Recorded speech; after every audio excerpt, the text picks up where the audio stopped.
ယန်းတိတွေ့ရနဲ့အချင်းပေါင်းလှုပ်ရှားဖို့ပဲစိတ်ကူးနေရဒါဆိုရင်ဒီဗီဒီယိုလေးကိုကြည့်နော်။ຫນွေတွေကအရန်ပူလာပြီဆိုတော့ချိုအေးချင်းလေး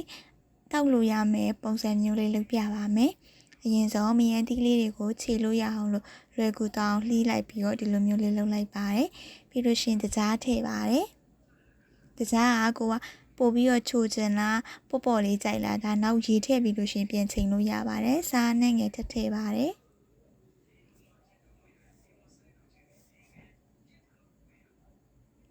သူအချင်းလေးထွက်သွားအောင်ခြေပြီးနော်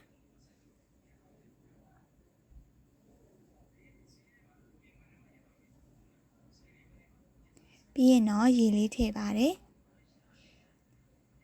ရေခဲရေသုံးလဲရတယ်